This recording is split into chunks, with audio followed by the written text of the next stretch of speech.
Prime Asia TV ਦੇ ਖਾਸ program prime discussion with Jatinder Pannu ਲੈ ਕੇ ਆਪ ਸਭ ਦੇ ਇੱਕ ਵਾਰ ਫਿਰ ਤੋਂ ਰੂਬਰੂ ਹੋ ਗਏ ਹਾਂ। ਅੱਜ ਦੇ ਇਸ ਪ੍ਰੋਗਰਾਮ ਵਿੱਚ ਗੱਲਾਂ ਬਾਤਾਂ ਕਰਾਂਗੇ ਕੋਰੋਨਾ ਵਾਇਰਸ ਨੂੰ ਲੈ ਕੇ ਜੋ ਤਾਜ਼ਾ ਅਪਡੇਟ ਸਾਹਮਣੇ ਆ ਰਹੀ ਹੈ। ਹਾਲਾਤ ਡਰਾਉਣੇ ਹੁੰਦੇ ਜਾ ਰਹੇ ਨੇ, ਲਗਾਤਾਰ ਕੇਸਾਂ ਦੀ ਗਿਣਤੀ ਵੱਧਦੀ ਜਾ ਰਹੀ ਹੈ। ਇਸ ਤੋਂ ਇਲਾਵਾ ਸੁਪਰੀਮ ਕੋਰਟ ਨੇ ਵੀ ਅੱਜ ਸਖਤੀ ਨਾਲ ਕੁਝ ਹਦਾਇਤਾਂ ਜਾਰੀ ਕੀਤੀਆਂ ਨੇ। ਉਸ ਤੋਂ ਬਾਅਦ ਕੇਂਦਰ ਸਰਕਾਰ ਨੂੰ ਵੀ ਪੁੱਛਿਆ ਗਿਆ ਕਿ ਅਗਲਾ ਪਲਾਨ ਕੀ ਹੈ। ਇਹਨਾਂ ਸਾਰੀਆਂ ਖਬਰਾਂ ਤੇ ਚਰਚਾ ਕਰਦੇ ਹਾਂ। ਉਸ ਤੋਂ ਬਾਅਦ ਅੰਤਰਰਾਸ਼ਟਰੀ ਮੁੱਦੇ ਤੇ ਵੀ ਗੱਲ ਕਰਾਂਗੇ। ਦਿੱਲੀ ਦੀਆਂ ਗੁਰਦੁਆਰਾ ਕਮੇਟੀ ਦੀਆਂ ਚੋਣਾਂ ਆ, ਇਹਨਾਂ ਸਾਰੀਆਂ ਖਬਰਾਂ ਤੇ ਚਰਚਾ ਕਰਦੇ ਹਾਂ। ਪਰ ਸਭ ਤੋਂ ਪਹਿਲਾਂ ਸਵਾਗਤ ਕਰਦੇ ਹਾਂ ਸੀਨੀਅਰ ਪੱਤਰਕਾਰ ਜਤਿੰਦਰ ਪੰਨੂ ਜੀ ਦਾ। ਹੁਣ ਸਭ ਬਹੁਤ ਬਹੁਤ ਸਵਾਗਤ ਜੀ। ਹੁਣ ਸਭ ਕਰੋਨਾ ਕਰਕੇ ਹਾਲਾਤ ਹੁਣ ਵਿਗੜਦੇ ਜਾ ਰਹੇ ਆ। ਆਪਾਂ ਦੇਖਿਆ ਕਿ ਮੌਤਾਂ ਦੀ ਗਿਣਤੀ ਵੀ ਵੱਧਦੀ ਹੈ। ਹੁਣ ਕੇਸ ਵੀ 3 ਲੱਖ ਤੋਂ ਉੱਪਰ ਆਉਣੇ ਸ਼ੁਰੂ ਹੋ ਗਏ ਆ। ਕੀ ਹਾਲਾਤ ਨੇ ਹੁਣ ਤਾਜ਼ਾ, ਕਿਉਂਕਿ ਪਤਾ ਇਹ ਵੀ ਲੱਗਾ ਹੈ ਕਿ ਸੁਪਰੀਮ ਕੋਰਟ ਨੇ ਵੀ ਕੁਝ ਹਦਾਇਤਾਂ ਜਾਰੀ ਕੀਤੀਆਂ ਨੇ। ਨਵਜੀਤ ਜੀ, ਸਾਡੇ ਕੋਲ ਉਹ ਹਾਲਾਤ ਨੇ ਜਿਹੜੇ ਅਖਬਾਰਾਂ ਵਿੱਚ ਜੀ, ਵੈਬਸਾਈਟਾਂ 'ਤੇ, ਅੰਕੜਿਆਂ ਦੀਆਂ ਸਾਈਟਾਂ 'ਤੇ, ਸਿਹਤ ਵਿਭਾਗ ਦੀ ਸਾਈਟ 'ਤੇ ਜਾਂ ਟੀਵੀ ਚੈਨਲਾਂ 'ਤੇ ਆਉਂਦੇ। ਅਸਲ ਹਾਲਾਤ ਮੈਂ ਕੀ ਦੱਸ ਸਕਦਾ ਜੀ। ਇਹ ਤਾਂ ਸਾਡੇ ਦੇਸ਼ ਦੇ ਉਸ ਪ੍ਰਧਾਨ ਮੰਤਰੀ ਨੂੰ ਵੀ ਪਤਾ ਨਹੀਂ, ਜਿਹੜਾ ਕੰਮ ਕਰੇ ਨਾ ਕਰੇ ਡਾਇਲਾਗ ਛੱਡਣ ਦਾ ਸ਼ੌਕੀਨ ਜੀ। ਇੰਨੇ ਵੱਡੇ ਵੱਡੇ ਡਾਇਲਾਗ ਅਮਰੀਕਾ ਦੇ ਰਾਸ਼ਟਰਪਤੀ ਕੋਲ, ਕਿਉਂਕਿ 에ਅਰਫੋਰਸ 1 ਹੈ, ਮੈਂ ਉਹਦੀ ਬਰਾਬਰੀ ਕਰਨੀ, ਇਸ ਕਰਕੇ ਇੰਡੀਆ ਵਨ ਜਹਾਜ਼ ਮਿਲ ਜਾਣਾ ਚਾਹੀਦਾ। ਉਹਦੇ ਵਾਂਗ ਮੈਂ ਉਡਾਰੀਆਂ ਲਾ ਸਕਦਾ ਜੀ। ਜਿੱਦਣ ਦਾ ਉਹ ਜਹਾਜ਼ ਆ ਗਿਆ, 5 ਰਾਜਾਂ ਦੀਆਂ ਚੋਣਾਂ ਮੋਦੀ ਸਾਹਿਬ ਕਦੇ ਦਿੱਲੀ 'ਚ ਦਿਸਦੇ ਹੀ ਨਹੀਂ। ਇੱਕ ਦਿਨ ਆਏ ਆ, ਰਾਤ ਨੂੰ 8:30 ਵਜੇ ਭਾਸ਼ਣ ਕਰਕੇ ਤੁਰ ਗਏ ਨੇ। ਨਤੀਜਾ ਕੀ ਨਿਕਲਦਾ? ਪਿਛਲੇ ਸਾਲ ਉਹਨੇ 22 ਮਾਰਚ ਨੂੰ ਇੱਕ ਦਿਨ ਕਰੋਨਾ ਕਰਫਿਊ ਲਾਇਆ ਸੀ, ਸੰਕੇਤ ਜੀ। ਉਹਦੇ ਬਾਅਦ 3 ਹਫ਼ਤਿਆਂ ਦਾ ਲਾਕਡਾਊਨ ਕੀਤਾ ਸੀ। ਦੇਸ਼ ਦੇ ਪ੍ਰਧਾਨ ਮੰਤਰੀ ਨੇ ਆਖਿਆ ਸੀ ਮਹਾਭਾਰਤ ਦੀ ਜੰਗ 3 ਹਫ਼ਤਿਆਂ ਵਿੱਚ ਜਿੱਤੀ ਗਈ ਸੀ, 18 ਦਿਨਾਂ 'ਚ ਜਿੱਤੀ ਗਈ ਸੀ ਜੀ। 18 ਦਿਨਾਂ 'ਚ। ਮੈਂ ਤੁਹਾਡੇ ਤੋਂ 3 ਹਫ਼ਤੇ ਮੰਗਦਾ, ਸਿਰਫ 21 ਦਿਨ।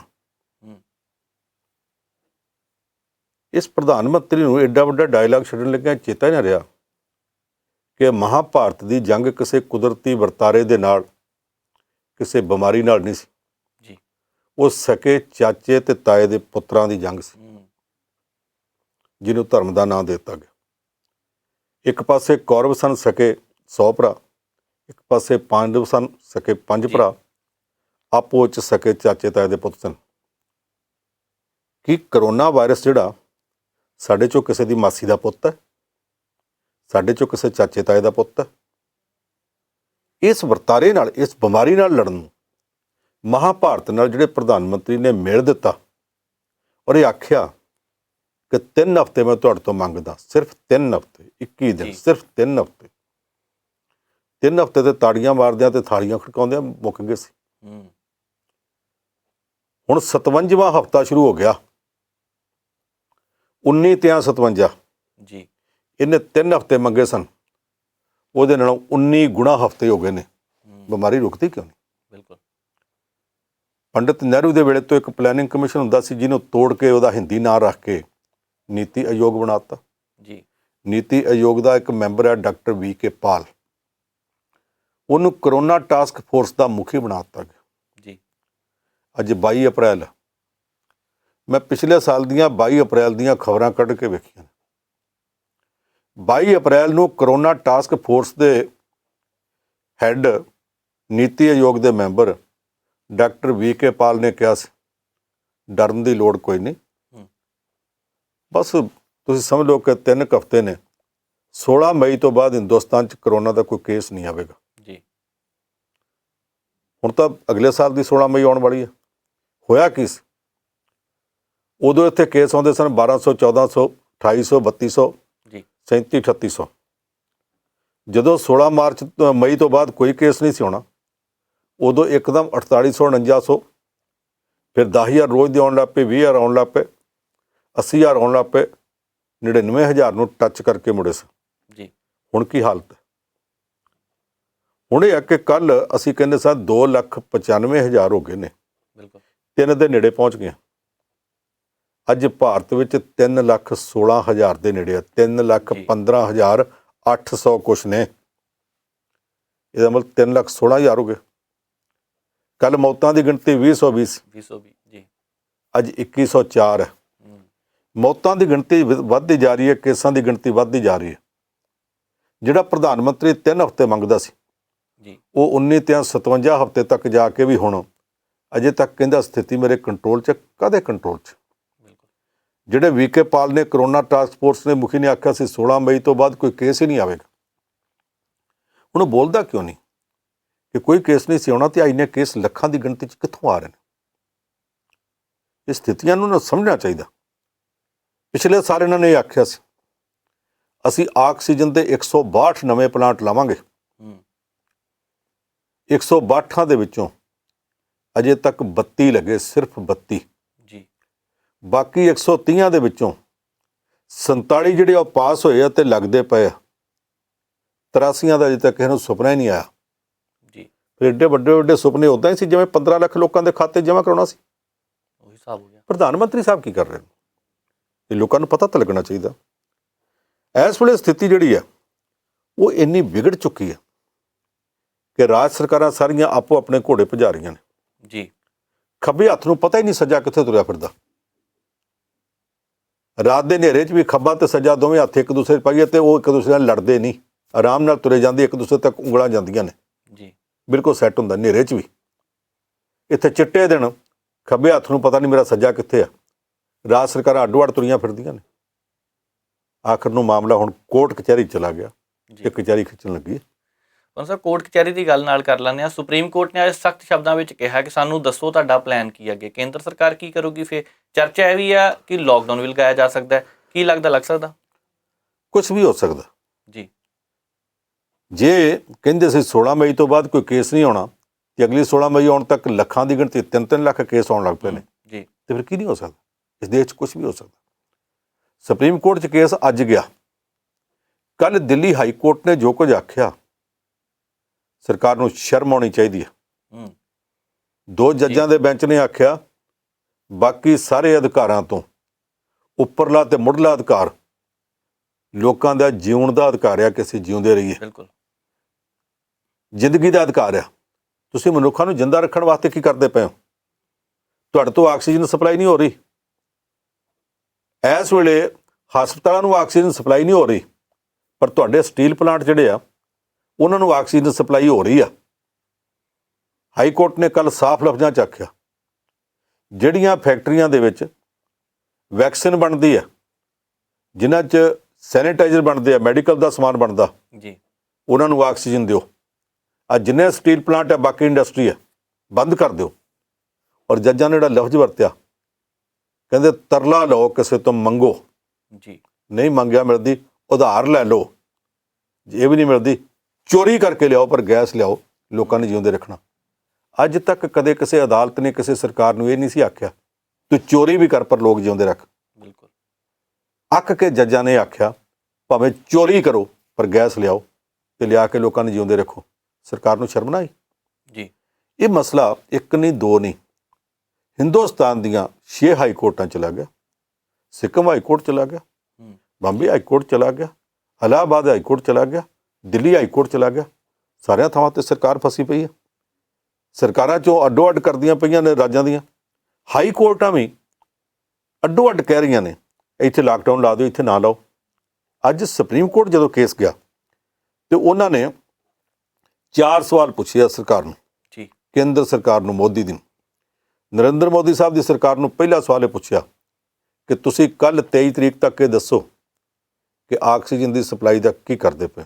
ਜੀ ਦੂਜਾ ਸਵਾਲ ਪੁੱਛਿਆ ਜਿਹੜੀ ਕਰੋਨਾ ਦੀ ਵੈਕਸੀਨ ਹੈ ਉਹਦੀ ਸਪਲਾਈ ਦਾ ਕੀ ਕਰਦੇ ਪਏ। ਤੀਜਾ ਇਹ ਪੁੱਛਿਆ ਕਿ ਵੈਕਸੀਨੇਸ਼ਨ ਦਾ ਜਿਹੜਾ ਤੁਹਾਡਾ ਪ੍ਰੋਸੈਸ ਆ ਉਹ 'ਚ ਕੀ ਕਰਦੇ ਪਏ ਹੋ, ਸਾਨੂੰ ਪੂਰੀ ਰਿਪੋਰਟ ਦਿਓ ਦੀ। ਜੀ ਤੇ ਚੌਥਾ ਇਹ ਕਿ ਲਾਕਡਾਊਨ ਜਿਹੜਾ ਉਹ ਸਵਾਲ ਰਾਜਾਂ ਤੇ ਛੱਡਣਾ ਕਿ ਕੇਂਦਰ ਸਰਕਾਰ ਕੋਲ ਰਹਿਣਾ। ਅੱਡੋ ਅੱਡ ਹਾਈ ਕੋਰਟਾਂ ਡਿਸਾਈਡ ਕਰਦੀਆਂ ਨੇ। ਜਿੱਥੋਂ ਬਾਰੇ ਹਾਈ ਕੋਰਟ ਆਰਡਰ ਕਰ ਦਿੰਦੀ ਹੈ ਉੱਥੋਂ ਦੀ ਰਾਜ ਸਰਕਾਰ ਸੁਪਰੀਮ ਕੋਰਟ ਨੂੰ ਭੱਜ ਆਉਂਦੀ ਹੈ। ਇਹ ਕੀ ਤਮਾਸ਼ਾ ਬਣਿਆ। ਹਾਲਤ ਕਿੰਨੀ ਮਾੜੀ ਹੈ। ਇੱਥੋਂ ਭਾਰਤ ਤੋਂ ਇੱਕ ਹਵਾਈ ਜਹਾਜ਼ ਹਾਂਗਕਾਂਗ ਗਿਆ, ਜੀ ਉਹ 'ਚ 188 ਮੁਸਾਫਰ ਸੀ। ਜਾਣ ਲੱਗਿਆ ਸਾਰਿਆਂ ਕੋਲ ਇੱਥੋਂ ਟੈਸਟ ਰਿਪੋਰਟਾਂ ਨੇ ਕਿ ਨੈਗੇਟਿਵ ਨੇ। ਬਿਲਕੁਲ 5.5 ਘੰਟਿਆਂ ਬਾਅਦ ਜਾ ਕੇ ਹਾਂਗਕਾਂਗ ਉਤਰੇ ਆ ਤੇ ਉਹਨਾਂ 'ਚੋਂ 49 ਜਿਹੜੇ ਆ ਕਰੋਨਾ ਪੋਜ਼ੀਟਿਵ ਨਿਕਲੇ ਆ। ਇਹਦਾ ਮਤਲਬ ਪਤਾ ਕੀ ਹੈ? ਇੱਥੇ ਪੈਸੇ ਦੇ ਕੇ ਰਿਪੋਰਟਾਂ ਬਣਦੀਆਂ, ਪੈਸੇ ਦੇ ਕੇ। ਮੇਰੇ ਕੋਲ ਨਿੱਜੀ ਤੌਰ ਤੇ ਜਾਣਕਾਰੀ ਹੈ, ਤਰਨਤਾਰਨ ਦਾ ਇੱਕ ਪਰਿਵਾਰ ਅੰਮ੍ਰਿਤਸਰ ਗਿਆ ਜੀ, ਉੱਥੋਂ ਦੀ ਇੱਕ ਮਸ਼ਹੂਰ ਲੈਬ ਜਿਹੜੀ ਬਦਨਾਮ ਵੀ ਹੋ ਚੁੱਕੀ ਹੈ, ਉੱਥੇ ਜਾ ਕੇ ਉਹਨਾਂ ਨੇ ਆਖਿਆ ਜੀ ਸਾਡਾ ਟੈਸਟ ਰਿਪੋਰਟ ਸਾਡੀ ਬਣਾ ਦਿਓ। ਕਹਿੰਦੇ ਭੜ ਕੇ ਆਓ, ਕਹਿੰਦੇ ਅੱਜ ਹੀ ਬਣਾ ਦਿਓ ਜੀ, ਅਸੀਂ ਤਾਂ ਫਲਾਈਟ ਫੜਨੀ ਆ। ਉਹਨਾਂ 2 ਘੰਟਿਆਂ ਬਾਅਦ ਰਿਪੋਰਟ ਦੇ ਦਿੱਤੀ, ਕਹਿੰਦੇ ਤੁਸੀਂ ਤਾਂ ਕਰੋਨਾ ਪੋਜ਼ੀਟਿਵ ਹੈ, ਤੁਸੀਂ ਜਾ ਨਹੀਂ ਸਕਦੇ ਜੀ। ਇਹ ਬਾਹਰ ਆਏ, ਲੋਕਾਂ ਨੇ ਦੱਸਿਆ ਕਿ ਜਦੋਂ ਉਹਨਾਂ ਨੂੰ ਪਤਾ ਲੱਗ ਜਾਵੇ NRI ਆ ਬਾਹਰ ਜਾਣਾ, ਫਿਰ ਜਾਣਬੁੱਝ ਕੇ ਬਣਾਉਂਦੇ ਆ ਤਾਂ ਕਿ ਪੈਸੇ ਦੇਣ, ਔਰ ਲੋਕਾਂ ਤੋਂ ਲੱਖਾਂ ਰੁਪਏ ਲੈ ਰਹੇ, ਤੁਸੀਂ ਫਲਾਣੀ ਲੈਬ ਚਲ ਜਾਓ। ਉਹ ਦੂਜੀ ਲੈਬ ਚਲੇ ਗਏ, ਉਹਨਾਂ ਨੇ ਉਸ ਰਿਪੋਰਟ ਦੇ ਦਿੱਤੀ, ਕਹਿੰਦੇ ਨੈਗੇਟਿਵ ਆ। ਇੱਕੋ ਸ਼ਹਿਰ ਦੀਆਂ 2 ਲੈਬਸ ਜਿਹੜੀਆਂ ਨੇ, ਇੱਕ ਨੈਗੇਟਿਵ ਰਿਪੋਰਟ ਦੇ ਰਹੀ, ਇੱਕ ਪੋਜ਼ੀਟਿਵ ਦੇ ਰਹੀ ਹੈ। ਇਹ ਗੱਲ ਪਹਿਲਾਂ ਮੋਗੇ 'ਚ ਵੀ ਆਈ ਸੀ, ਸਵਾਲ ਉੱਠੇ ਸੀ। ਉੱਥੇ ਵੀ ਪਤਾ ਲੱਗਾ ਸੀ ਕਿ ਜਦੋਂ NRI ਕਿਸੇ ਦਾ ਪਤਾ ਲੱਗਦਾ ਕਿ ਉਹ ਬਾਹਰ ਜਾ ਰਿਹਾ, ਉਹਦੀ ਰਿਪੋਰਟ ਜਾਣ ਬੁੱਝ ਕੇ ਪੋਜ਼ੀਟਿਵ ਕੀਤੀ ਜਾਂਦੀ ਹੈ। ਫਿਰ ਬਾਅਦ ਵਿੱਚ ਉੱਥੇ ਟੌਟ ਤੁਰੇ ਫਿਰਦੇ ਸੀ, ਰੌਲਾ ਉਦੋਂ ਵੀ ਪਿਆ ਸੀ ਜੀ। ਰਿਪੋਰਟਾਂ ਕਿੱਦਾਂ ਬਣ ਰਹੀਆਂ ਨੇ? ਜੇ ਭਾਰਤ ਸਰਕਾਰ ਦੀ ਆਹ ਹਾਲਤ ਹੈ ਤੇ ਸੁਪਰੀਮ ਕੋਰਟ ਤੇ ਹਾਈ ਕੋਰਟਾਂ ਦੀ ਖਿਚਾਈ ਕਿਉਂ ਨਾ ਕਰਨਗੇ? ਪ੍ਰਧਾਨ ਮੰਤਰੀ ਸਾਹਿਬ ਨੂੰ ਲੋਕਾਂ ਨੇ ਇਸ ਕਰਕੇ ਨਹੀਂ ਚੁਣਿਆ ਕਿ ਉਹ ਏਅਰ ਇੰਡੀਆ 1 ਦੇ ਉੱਤੇ, ਦੇਸ਼ ਦੇ ਉੱਤੇ ਗੇੜੇ ਲਾਉਂਦੇ ਫਿਰਨ ਜੀ। ਉਹਨਾਂ ਨੂੰ ਇਸ ਕਰਕੇ ਚੁਣਿਆ ਕਿ ਰਾਜਧਾਨੀ 'ਚ ਬੈਠ ਕੇ ਉੱਥੋਂ ਕੰਟਰੋਲ ਕਮਾਂਡ ਸਾਂਭਣ, ਸਾਰੇ ਦੇਸ਼ ਦੇ ਵਿੱਚ ਕਰੋਨਾ ਦੀ ਜਿਹੜੀ ਮਹਾਮਾਰੀ ਫੈਲੀ ਪਈ ਹੈ ਇਹਨੂੰ ਸੰਭਾਲਣ ਦਾ ਯਤਨ ਕਰਨ। ਉਹਨਾਂ ਨੂੰ ਬਾਕੀ ਹਰ ਗੱਲ ਦਾ ਪਤਾ, ਸਿਰਫ ਇਸ ਗੱਲ ਦਾ ਨਹੀਂ ਪਤਾ ਕਿ ਆਹ ਦੇਸ਼ ਦੇ ਵਿੱਚ ਲੋਕ ਕਿੱਦਾਂ ਮਰਦੇ ਜਾਂਦੇ ਨੇ ਜੀ। ਮੁਆਫ ਕਰਨਾ, ਜਿਨ੍ਹਾਂ ਦੇ ਮਰਦੇ ਉਹਨਾਂ ਨੂੰ ਪਤਾ ਲੱਗਾ। ਅੱਜ ਸਵੇਰੇ ਜਦੋਂ ਖਬਰ ਆਈ ਹੈ ਕਿ ਕਾਮਰੇਡ ਸੀਤਾਰਾਮ ਯੇਚਰੀ ਦਾ ਪੁੱਤਰ ਜੀ 34 ਸਾਲ ਦੀ ਉਮਰ 'ਚ, ਬਿਲਕੁਲ, ਉਹ ਨੈਸ਼ਨਲ ਲੀਡਰ ਹੈ, ਪਾਰਲੀਮੈਂਟ ਦਾ ਮੈਂਬਰ ਰਹਿ ਚੁੱਕਾ, ਇੱਕ ਪਾਰਟੀ ਦਾ ਨੈਸ਼ਨਲ ਲੀਡਰ ਹੈ। ਅੱਜ ਦੁਪਹਿਰੇ ਖਬਰ ਲੁਧਿਆਣੇ ਤੋਂ ਆ ਗਈ ਹੈ, ਸਾਡੇ ਇੱਕ ਮਿੱਤਰ ਦੀ ਪਤਨੀ। ਲਗਾਤਾਰ ਇੰਨੀਆਂ ਥਾਵਾਂ ਤੋਂ ਰਿਪੋਰਟਾਂ ਆਉਂਦੀਆਂ ਪਈਆਂ ਨੇ, ਬਹੁਤ ਸਾਰੀਆਂ ਰਿਪੋਰਟਾਂ ਸਾਡੇ ਜਾਣ ਪਛਾਣ ਵਾਲਿਆਂ ਦੀਆਂ ਆਉਂਦੀਆਂ ਪਈਆਂ ਨੇ, ਜਿਹੜਾ ਪਤਾ ਲੱਗਦਾ ਫਲਾਣੇ ਦੇ ਘਰ 'ਚ ਹੋ ਗਿਆ, ਫਲਾਣੇ ਦੇ ਘਰ 'ਚ ਹੋ ਗਿਆ। ਇੰਨਾ ਸੋਗ ਵਾਪਰ ਰਿਹਾ ਕਿ ਇਹ ਸੋਗ ਹੁਣ ਇੱਕ ਕੇਂਦਰੀ ਮੰਤਰੀ ਅੱਜ ਫਿਰ ਦਿੱਲੀ 'ਚ ਮਰ ਗਿਆ। ਇੰਨੇ ਲੋਕ ਮਰਦੇ ਆ, ਮੋਦੀ ਸਾਹਿਬ ਨੂੰ ਕੋਈ ਪਤਾ ਨਹੀਂ ਲੱਗਦਾ। ਇਹ ਪੁਰਾਣੇ ਜ਼ਮਾਨੇ 'ਚ ਰਿਵਾਜ ਹੁੰਦਾ ਸੀ ਕਿ ਰਾਜਾ ਮਰ ਜਾਵੇ, ਉਹਦੇ ਪੁੱਤਰ ਨੂੰ ਫਟਾਫਟ ਤਿਲਕ ਲਾਉਂਦੇ ਸੀ, ਤੇ ਫਿਰ ਜਦੋਂ ਰਾਜੇ ਦਾ ਸੰਸਕਾਰ ਕਰਨ ਜਾਂਦੇ ਸੀ, ਬਾਕੀ ਸਾਰੇ ਜਾਂਦੇ ਹੁੰਦੇ ਸੀ, ਰਾਜਾ ਨਹੀਂ ਸੀ ਜਾਂਦਾ।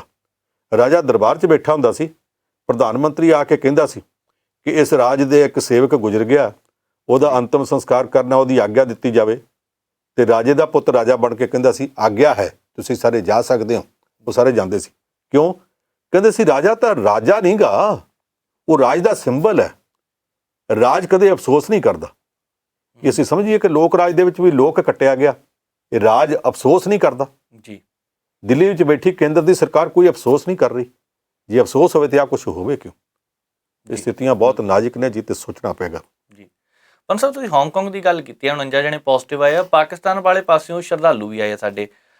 ਚੰਗੀ ਗੱਲ ਹੈ ਕਿ ਆਪਣੇ ਦੇਸ਼ ਵਾਪਸ ਆ ਗਿਆ, ਪਰ ਉਹਨਾਂ ਦੇ ਵਿੱਚੋਂ ਹੁਣ ਜਿਹੜੇ 100 ਦੇ ਤਕਰੀਬਨ ਕਰੋਨਾ ਪੋਜ਼ਿਟਿਵ ਆ, ਇਹ ਵੀ ਬੜੀ ਹੈਰਾਨੀਜਨਕ ਗੱਲ ਹੀ ਆ। ਦੇਖੋ, ਬਿਮਾਰੀ ਸਾਡੇ ਵੀ ਇੱਥੇ ਫੈਲੀ ਹੈ, ਬਿਮਾਰੀ ਪਾਕਿਸਤਾਨ 'ਚ ਵੀ ਹੈ। ਇਹ ਜਿੰਨੇ ਦਿਨ ਉੱਥੇ ਲਾ ਕੇ ਆਏ ਆ, ਜਿਹੜਾ ਕੋਈ ਕਰੋਨਾ ਪੋਜ਼ਿਟਿਵ ਹੋਵੇ 14 ਦਿਨ ਕੁਆਰੰਟਾਈਨ ਤੋਂ ਬਾਅਦ ਤਾਂ ਵੈਸੇ ਉਹਨੂੰ ਛੁੱਟੀ ਕਰ ਦਿੰਦੇ ਨੇ ਜੀ। ਇਹ ਤਾਂ ਇੰਨੇ ਕੁ ਦਿਨ ਉੱਥੇ ਲਾ ਆਏ ਆ, ਇਹਦਾ ਮਤਲਬ ਇਹਨਾਂ ਨੂੰ ਬਿਮਾਰੀ ਉੱਥੋਂ ਲੱਗੀ। ਉਸ ਪਾਕਿਸਤਾਨ ਤੋਂ ਜਿਹਨੇ ਅਜੇ 2 ਦਿਨ ਪਹਿਲਾਂ ਫੈਸਲਾ ਕੀਤਾ ਕਿ ਭਾਰਤ ਵਿੱਚ ਕਰੋਨਾ ਦੀ ਬਿਮਾਰੀ ਵੱਧ ਗਈ ਹੈ, ਤੇ ਕਿਸੇ ਵੀ ਭਾਰਤੀ ਨੂੰ ਨਾ ਹਵਾਈ ਜਹਾਜ਼ ਰਾਹੀਂ ਨਾ ਸੜਕ ਰਾਹੀਂ ਆਪਣੇ ਦੇਸ਼ 'ਚ ਵੜਨ ਨਹੀਂ ਦੇਣਾ, ਉਸ ਪਾਕਿਸਤਾਨ 'ਚੋਂ ਲੱਗ ਗਈ ਹੈ। ਉਸ ਪਾਕਿਸਤਾਨ ਵਿਚਲੇ ਸਿੱਖਾਂ ਨੂੰ ਤਾਂ ਗੁਰਦੁਆਰਿਆਂ 'ਚ ਆਉਣ ਦੀ ਆਗਿਆ ਨਹੀਂ ਸੀ। ਪਾਕਿਸਤਾਨ ਦੇ ਅਧਿਕਾਰੀ ਆਉਂਦੇ ਸਨ, ਅਫਸਰ ਆਉਂਦੇ ਸਨ, ਲੀਡਰ ਆਉਂਦੇ ਸਨ, ਮੰਤਰੀ ਆਉਂਦੇ ਸਨ, ਉਹ ਆ ਕੇ ਤੇ ਮਿਲਦੇ ਸੀ।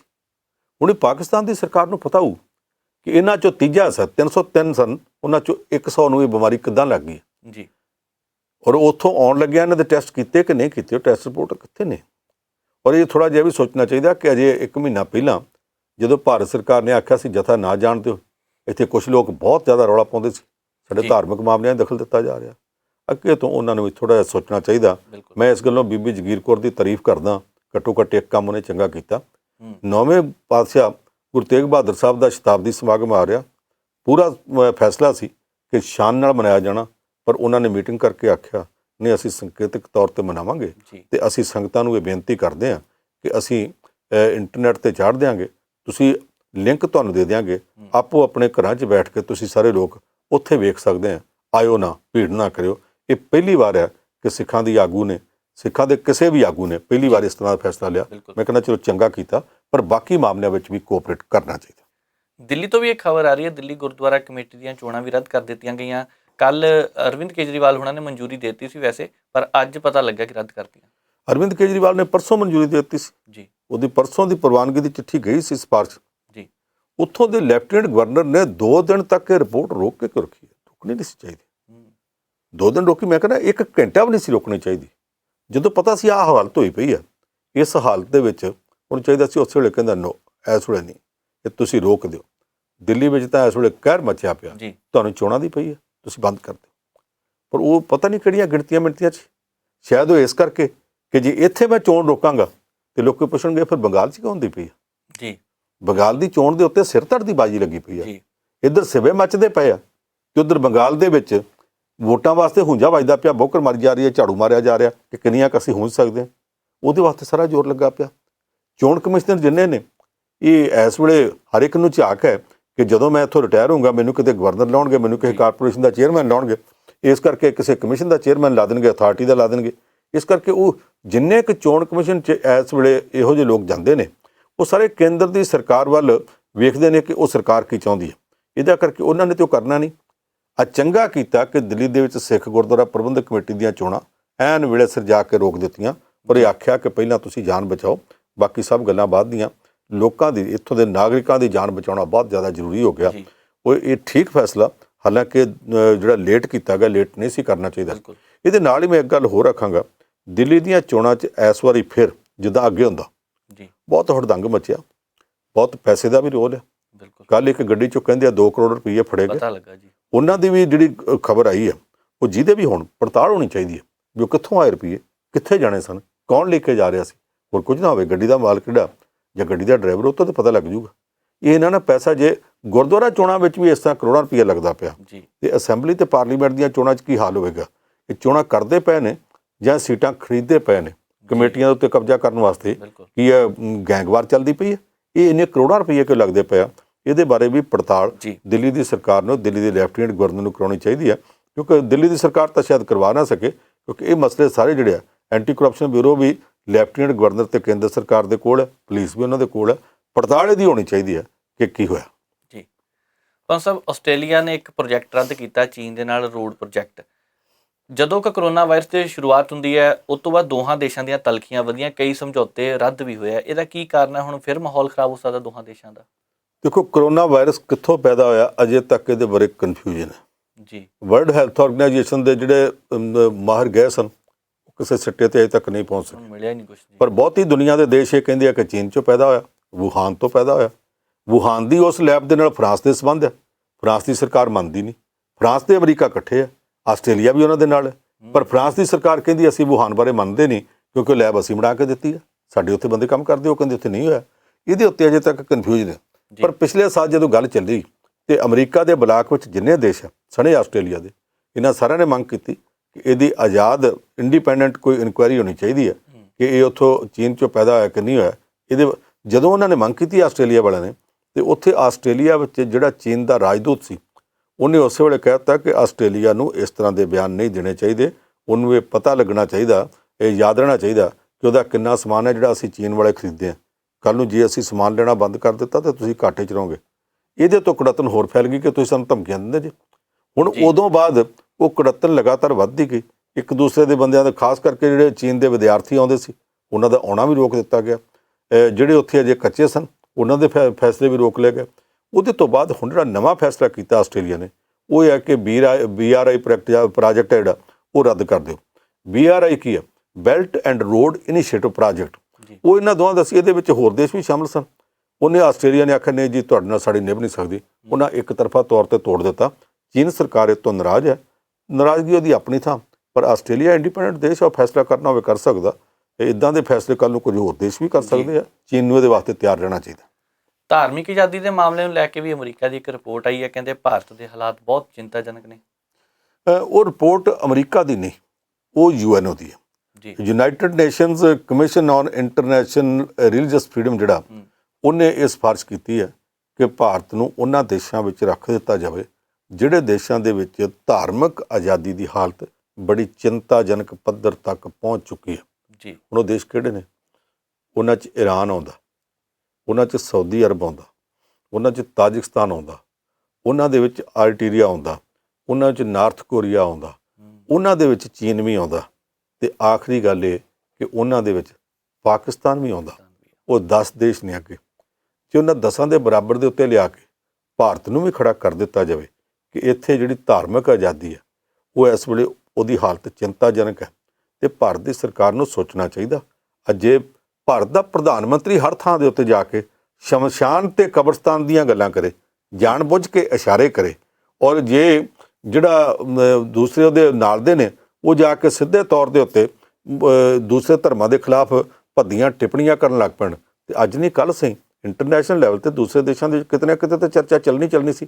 ਉਹ ਜਿਹੜੀ ਚਰਚਾ ਚੱਲੀ ਆ ਉਹ ਹੁਣ ਚਲਦੀ ਯੂਐਨ ਤੋਂ ਗਈ ਹੈ, ਤੇ ਯੂਐਨਓ ਦਾ ਜਿਹੜਾ international commission on religious freedom ਆ, ਉਹਨੇ ਅਲਟੀਮੇਟਲੀ ਇਹ ਸਿਫਾਰਿਸ਼ ਕਰ ਦਿੱਤੀ ਹੈ ਕਿ ਜਿਹੜੇ ਖਾਤੇ ਦੇ ਵਿੱਚ 10 ਦੇਸ਼ ਲਿਖੇ ਹੋਏ ਆ ਜਿਨ੍ਹਾਂ 'ਚ ਧਾਰਮਿਕ ਆਜ਼ਾਦੀ ਜਿਹੜੀ ਆ ਦੇਸ਼ਾਂ 'ਚ, ਉੱਥੇ ਬੜੀ ਚਿੰਤਾਜਨਕ ਹਾਲਤ ਵਿੱਚ ਆ, ਭਾਰਤ ਨੂੰ ਉਹਨਾਂ 10 ਦੇ ਨਾਲ ਲਿਖ ਦਿੱਤਾ ਜਾਵੇ। ਹੁਣ ਇਹ ਬੜੀ ਸ਼ਰਮਨਾਕ ਗੱਲ ਹੋਵੇਗੀ ਕਿ ਭਾਰਤ ਦਾ ਨਾਂ ਪਾਕਿਸਤਾਨ ਵਾਲੇ ਖਾਤੇ 'ਚ ਲਿਖਿਆ ਜਾਵੇ, ਈਰਾਨ ਵਾਲੇ ਖਾਤੇ 'ਚ ਲਿਖਿਆ ਜਾਵੇ, ਸਾਊਦੀ ਅਰਬ ਤੇ ਚੀਨ ਵਾਲੇ ਖਾਤੇ 'ਚ ਲਿਖਿਆ ਜਾਵੇ। ਜੇ ਉੱਥੇ ਲਿਖਿਆ ਗਿਆ ਤੇ ਇਹ ਬਹੁਤ ਸ਼ਰਮਿੰਦਗੀ ਵਾਲੀ ਹਾਲਤ ਹੋਗੀ। ਭਾਰਤ ਸਰਕਾਰ ਨੂੰ ਸੋਚਣਾ ਚਾਹੀਦਾ ਕਿ ਸਾਡੇ ਬਾਰੇ ਦੁਨੀਆ ਇਸ ਤਰ੍ਹਾਂ ਕਿਉਂ ਸੋਚਦੀ ਹੈ। ਸਰਕਾਰਾਂ ਦਾ ਸੋਚਣਾ ਜ਼ਰੂਰ ਬਣਦਾ। ਪਨੂੰ ਸਾਹਿਬ ਬਹੁਤ ਬਹੁਤ ਧੰਨਵਾਦ ਖਬਰਾਂ ਦੀ ਚਰਚਾ ਕਰਨ ਲਈ। ਸੋ ਅੱਜ ਦੇ ਇਸ ਪ੍ਰੋਗਰਾਮ ਨੂੰ ਹੁਣ ਇੱਥੇ ਸਮਾਪਤ ਕਰਦੇ ਹਾਂ। ਮੈਨੂੰ ਨਵਜੀਤ ਨੂੰ ਦਿਓ ਇਜਾਜ਼ਤ। ਦੇਖਦੇ ਰਹੋ ਪ੍ਰਾਈਮ ਏਸ਼ੀਆ ਟੀਵੀ, ਤੁਹਾਡਾ ਆਪਣਾ, ਤੁਹਾਡੇ ਲਈ।